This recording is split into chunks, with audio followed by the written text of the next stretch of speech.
Es lo que... Javier, viste que hay como, te lo pregunto como economista, hay como una contraposición. La guita que nos hace falta y por eso la crisis que tenemos es la que se llevó la corrupción. Cuando ves esto, ¿te parece que tiene explicación así? No, a ver, digamos, hay varias cosas y ojalá, digamos, esto sirva a la sociedad para que aprenda. Lo primero que hay que entender es que la corrupción es un fenómeno inherente a la existencia del Estado. Le voy a explicar por qué. Por eso hay que ir con toda la fuerza sobre los funcionarios, ¿sí? Porque en realidad los empresarios no pueden comprar favores que los políticos no tienen para vender. Si la obra pública fuera cero, las coimas por obra pública serían cero. Entonces lo primero que hay que entender es que el problema de la corrupción es inherente a la existencia del Estado. Digo, primer punto, es irrebatible. Digo, si fuera cero la obra pública, no habría corrupción. Punto uno. Punto dos, ¿por qué ocurre esto? Porque cuando vos en el sector privado tenés un empleado infiel, por decirlo de alguna manera, y te roba, vos pasás a ser menos competitivo, tenés costos más altos que tu competencia. ¿Sabés cómo termina eso? En la quiebra. Con lo cual el sector privado, aun cuando pudiera tener corrupción, primero queda encapsulada en el sector privado, no se transmite al resto de la sociedad, y si sos ineficiente además quebrás. Con lo cual, digamos, es bien claro tu incentivo. En cambio, cuando vos estás en el Estado, como te financiás con una fuente coactiva de ingresos que son los impuestos, y hagas las cosas bien o las hagas mal... Los pagás. Claro, nosotros los pagamos de todas maneras y no nos queda otra. Entonces, ¿cuál es el punto? El punto es que ahí el político se da cuenta, ¿sí?, que puede entongarse con un empresario para hacer negocios. Y el empresario que descubre, y que es mejor negocio entongarse con un político ladrón, que servir al prójimo conviene de mejor calidad a un mejor precio. Pero ¿sabes qué? Mira, a lo mejor hay alguna, digamos, expectativa, te lo pregunto científicamente, Javier, para que si la inflación de este año, ¿cuánto va a ser? No hay forma seria de determinar cuál va a ser la inflación de este año. Y esto, digamos, es muy grave, porque ¿a qué se debe la inflación? La inflación se debe, es siempre y en todo lugar, a un fenómeno monetario. Hay más de 4.000 años de evidencia empírica que la única forma de cortar con la inflación es dejando de emitir. Este gobierno no dejó de emitir, emite igual que el kirchnerismo, primer punto. Entonces, pero ahora se sumó un problema adicional. La gente está repudiando el peso. Entonces, aun cuando vos no emitieras, cuando la gente repudia el peso, podés tener inflación. Eso pasó 2 veces en Argentina. Pasó en el 59 y pasó en el 75 en el gobierno de Isabel Perón, que la inflación pasó de 20 a 120 en el primer caso, de 30 a 180 en el segundo. Y esto es muy interesante porque las condiciones monetarias de Argentina, que hoy, digamos, la inflación viene viajando a un ritmo del 60% prácticamente, se espera que para el mes que viene... ¿60%? Y claro, 3,9% anualizado te da 58,8%. ¿La inflación de este año puede ser 60%? Sí, la que viene para este mes viene encaminada para el 6%, con lo cual eso anualizado es 100% inflación. Los precios mayoristas que se suelen anticipar a los minoristas, la última medición venía al 75%, habría que ver cuánto vienen ahora. Entonces, además Argentina tiene un problema monetario grave y no es descartable que se pueda reproducir un efecto tipo Rodrigazo.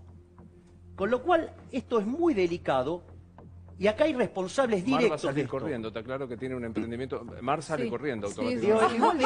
Igual digo, bastante gimnasia tiene porque le escapa el gobierno aún así con el 61% que le saca. Porque eso, digamos, gran parte de lo mal que estamos es por la presencia del Estado. Los que estamos en blanco, 70% de lo que generamos nos lo saca el Estado. Yo tengo totalmente claro que vos no querés el Estado y crees que el Estado es la madre de todos los males. El Estado es nuestro enemigo. La madre de todos los males.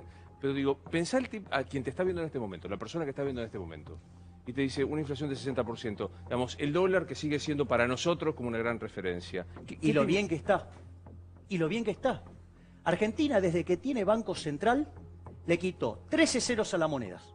Destrozó 5 signos monetarios y tuvimos 2 hiperinflaciones sin guerra.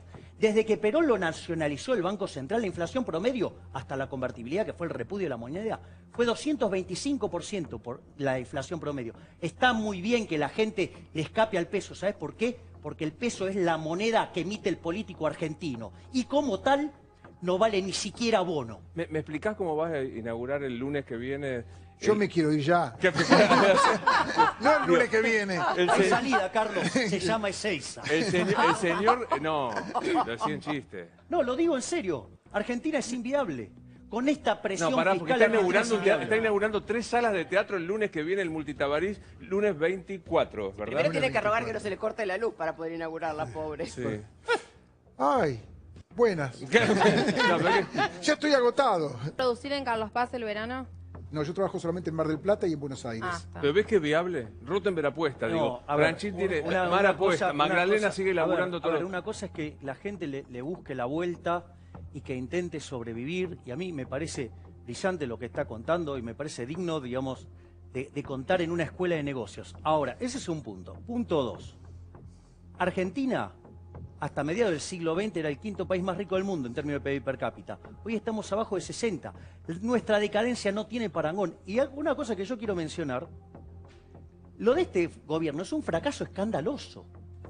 Porque nos está dejando menos PBI per cápita, y si lo medís en dólares te asustás, porque hoy tenemos la mitad de ingreso en dólares que el que teníamos el 28 de diciembre, cuando el genial Marcos Peña irrumpió sobre la independencia del Banco Central y armó todo este desastre, al margen de haber elegido a Prat Gai al inicio y hacer este desastre del gradualismo. Tenemos más déficit fiscal, tenemos más inflación y encima 150.000 millones de dólares más de deuda. Y si no estuviéramos en el Fondo Monetario Internacional, ya habríamos defaulteado. Y ahora se nos cae un ingreso de 3.000 millones porque ya no cumplimos la meta. Y tuvimos que ir a renegociar. Entonces, digo, a ver, la situación es muy delicada. Es decir, y la sensación que uno tiene es que cuando el presidente tiene que elegir entre los buenos y los pataduras, se queda siempre con los pataduras. Porque el 28 de diciembre lo acorralaron al único funcionario de élite que tenía, que era Sturzenegger. ¿Y quiénes fueron los responsables de eso? Marcos Peña, Duhovne y Caputo. ¿A quién echó? A Sturzenegger. Listo, está todo dicho. Tirame una... No, me quedaba pensando lo que decía, si para vos es por inoperancia o por soberbia. Para mí, digamos, vos sabés que una de las cosas que uno define cuando habla de gradualismo, al margen de que nunca funcionó en la historia argentina y siempre funcionó el shock, el gradualismo es la combinación de incompetencia más falta de coraje. Estas dos cosas que están bien presentes en este gobierno. Y yo aviso, no soy kirchnerista porque yo considero que el kirchnerismo fue lo peor que le pasó a la historia argentina. Es peor que el peronismo. Sí, el peronismo el primero. ¿Sí? Pero yo pensé que era el más gorila de todo y al final soy práctica... No, pero es que yo no soy gorila. A ver, no, Javier, si vos no sos gorila, no, yo no soy gorila. Yo no soy peronista. ¿Qué es el cosito ese que tenés puesto ahí? Estudiantes por la Libertad.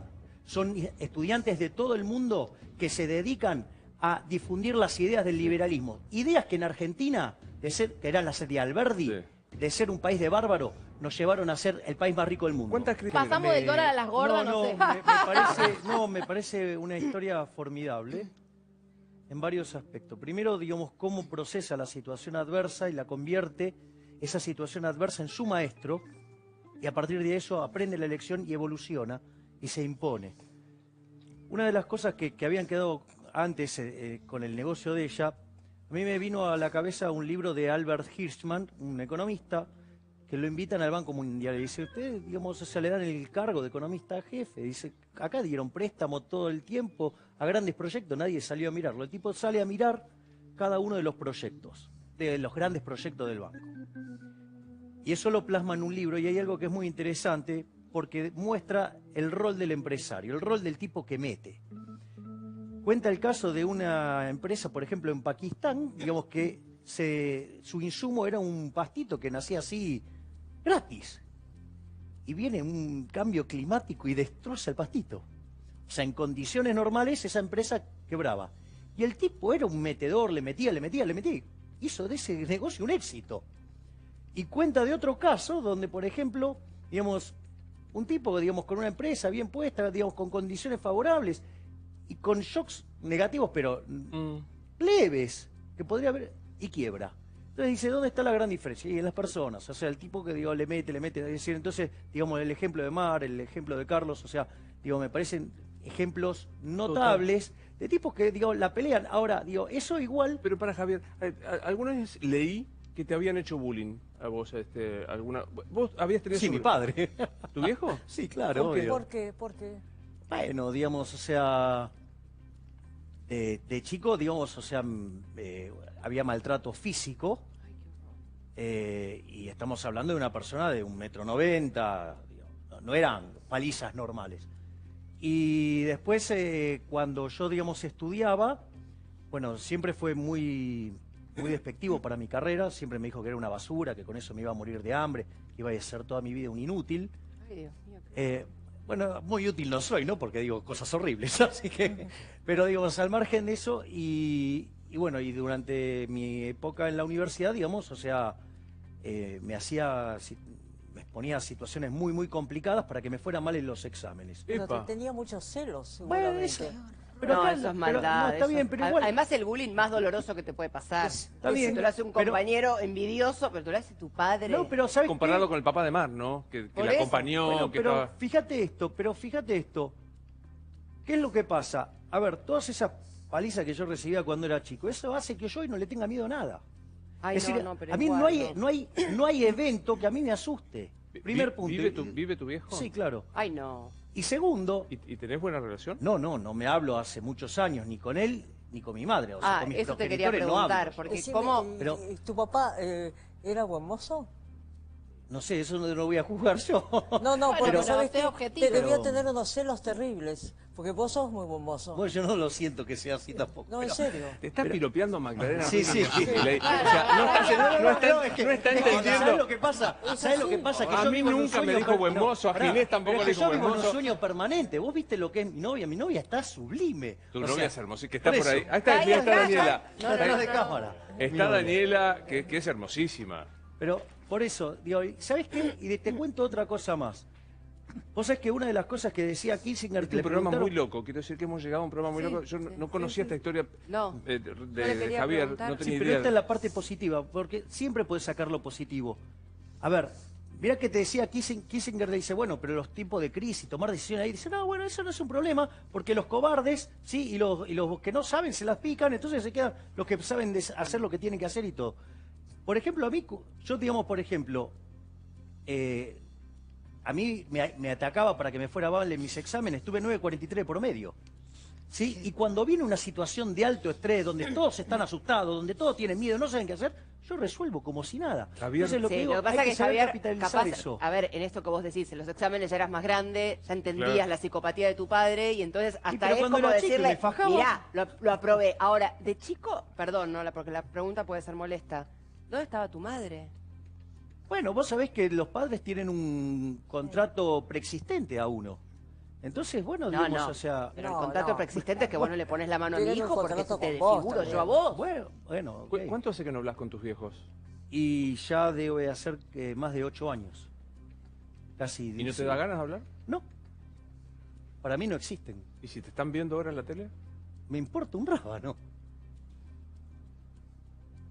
Quiero decir que yo he trabajado en una relación, no sé si es demasiado presuntuoso decir amistad, pero Javier tiene, siempre la gentileza me manda datos, me desasna en economía, es un tipo especialmente agradable. O sea, este personaje de el economista, ahora estás peinado, hoy viniste peinado, Javier. Hoy te Bueno, peinaste. más o menos. No, Para No, mí es ¿sabes? el Mira, Elvis. te cuento- Para te mí es cuento- el Elvis argentino. Te cuento lo que pasa. Sí. No, Es te voy a igual. contar. Ahora voy a contar algo. Voy a confesarme. A mí me gusta usar el pelo largo, digamos, o sea, yo tenía una banda Stone, digamos, o sea, ¿viste? y me cantaba en esa banda todo. Pero ¿qué es lo que pasa? Cuando el pelo me crece mucho y se me cae sobre los ojos, no puedo leer. Cuando no puedo leer, no puedo facturar. Con lo cual, primero la caja, Este pelo corto. está muy bien.